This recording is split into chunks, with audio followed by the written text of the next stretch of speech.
Kerala to முனாலி பயணம் எனக்கு 93வது நாள். வாங்க நம்ம பயணிக்கலாம். இன்னைக்கு காலையில் இதான் சாப்பாடு. நம்ம ஹோட்டலை விட்டு கிளம்ப போகிறோம். இந்த 3 நாட்களை மறக்கவே முடியாது. கிளம்புங்க, ஜாலியாக இருக்கானுங்க. பாருங்க, நோட்லேயே ஏதோ செஞ்சு மாலை செஞ்சு வச்சுருக்காங்கன்னு நினைக்கிறேன். குல்மாரோட கேட்வேன்னு போட்டுட்டு உள்ளே போகலாம். ஹிமாச்சலில் பூரா ரைஸ் தான், பாஸ்மதி ரைஸ். ஒரு சின்ன சிட்டிக்குள்ள வந்திருக்கோம். இப்போ ஒரு கடையில் கூப்பிட்டு என்னப்பா எங்கே போகிறேன்னு கேட்டு நமக்கு இந்த ஆப்ரிகேட்லாம் கொடுக்குறாங்க. மலைக்கிட்ட வர ஆரம்பிச்சிட்டோம்.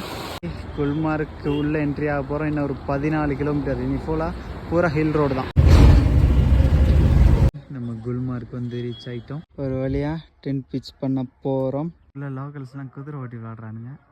இதுதான் நம்ம தங்கி இருக்கிற இடம். அப்படியே போனோம்னு வச்சுக்கோங்க, இது பூரா மவுண்டைன். இந்த பீக் தான் அந்த ஜிப்ரா, இது ரோப் கார்.